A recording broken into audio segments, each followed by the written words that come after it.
Hey, good afternoon. Follow up natin yung ginawa natin na chicken skin para mabuo natin yung yung sagot natin kay Ma'am Debbie with regards to the chicken skin, kung paano pwede. Same goes to dito sa mga, kung nakikita nyo, alam nyo yung mga chicharon ng mga bituka, chicharon na isaw na makikita nyo sa mall, yung mga tinitimbang-timbang, ganito yung kalalabasan niya. So, ito yung ginawa natin. Yan. Nagstay lang to, nilagay ko lang sa brown bag, kasi hindi natin mariretain yung niya, yung lutong niya. Ayan makunat na siya. Pero same goes as yung ba tawag dito? Chicharon pellets natin. 'Di ba sabi ko nga sa inyo, this is pellets na. Ang kaibahan niya sa chicharon baboy ay kapag gumawa tayo ng pellets sa chicharon baboy, pag gumawa tayo ng pellets doon, yung pellets mismo hindi natin pwedeng kainin kasi matigas. Pero sa chicken, pwede natin kainin. Ano ba yan? Sabihin ako. Pero, tingnan nyo siya pellets naman talaga siya. Same goes sa chicharon baboy, may mga balabalahibo na talagang mauungkat at mauungkat.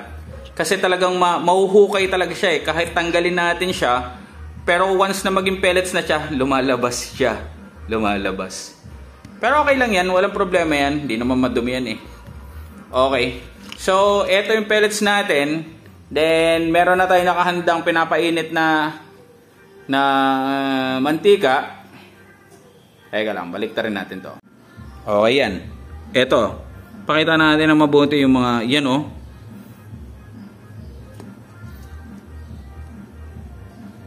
Kita nyo yan. Okay. So, andito na naman ang mahiwagang oil natin. The reason why kaya ginagamit ko tong used oil na to, kasi may mga nagtatanong, sir, yung bang na-extract natin na mantika galing diyan, pwede rin ba natin gamitin na pang second fry or yung pagpapapap? Ito yung sagot sa tanong na yon. Kaya every time ang ginagamit ko rito is used oil para makita nyo na talagang walang difference. Huwag lang sobrang gamit na. Ganito naman nangyari dyan. Kapag sobrang concentrated na yung mantika at sobrang juice na, hindi na nagpapap yung mga niluluto. Check yan. Kitang-kita namin yung mga nangyayaring yan sa tindahan namin. Ang used oil ay sabihin na natin sa umpisa walang difference. 2 days, 3 days walang difference.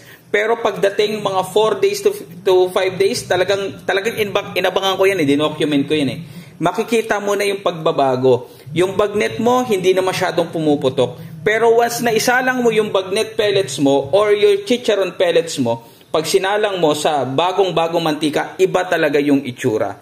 So dito, subukan ulit natin kung gagana siya. Subukan natin rito sa pellets ng chicken. Yan. Paangatin pa natin ng konti yung yung temperature niya. Wala pala akong strainer kanina. So, try natin. Yan ang daming dumi Tanggalin muna natin yan. This is for video purposes only. Bawal din naman talaga ako kumain ng ganito. Bawal akong kumain ngayon ng dahil di ba naggamot nga tayo. At good for 1 month yun, yung gamot natin. Napakasaya. Okay, lagay muna tayo isa, testing. Kita niyo yung reaction agad? Yung ganda. Yan, nakita niyo yung difference ng chicken skin sa Ito lumulutang agad. Yan. Okay. Iwan natin dyan. Tapos lagyan na natin ito. Yan. Ganda ng reaction. Naging chicharon na nga. See? Di ba parang chicharon din? Parang chicharon baboy din. Di ba? Now, pwede mong gawin yung ganito, but to the point na dapat ang laro mo rito ay per piraso. Hindi pwedeng per gramo. Kasi ang gaan na nito sobrang gaan niya na. Ilang segundo lang, yan na siya agad, nagpop na.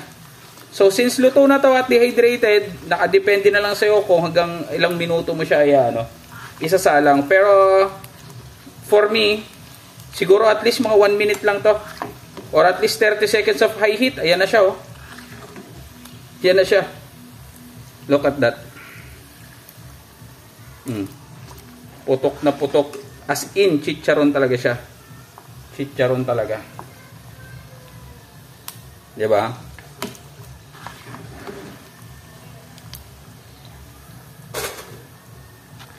Now, dalawa na ng pagpipilian natin. It's either my breading or itong papuputokin natin.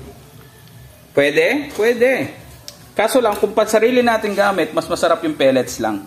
As in, mas masarap talaga yan. Pero ito, wala rin naman problema. Kung talagang ibebenta natin, then why not? Diba? Ganda ni tsura, oh. Pakita natin. Mama, tignan mo yung tsura, oh. Pakita natin. Tapos papatikim natin sa kanila. Mama.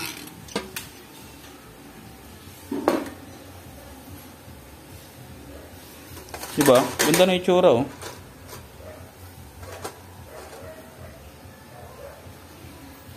Palamigin lang natin ng konti tapos try natin. Yung mainit pa talaga yan, eh.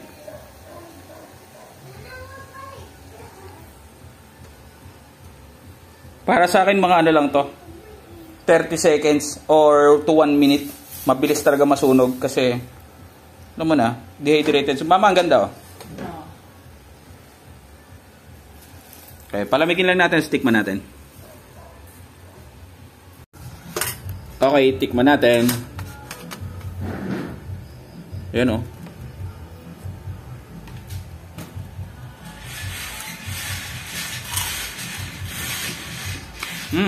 Okay talaga. Good na good daw, mama. Yung ganitong texture niya. Pero anong mas masarap? Anong mas masarap? Tikman mo.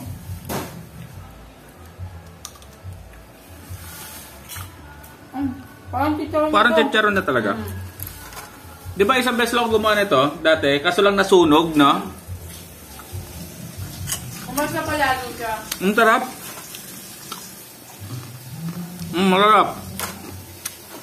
Ma'am Debbie, pwede nyo gawin to. Try nyo to. Ang bilis pang gawin. Saba.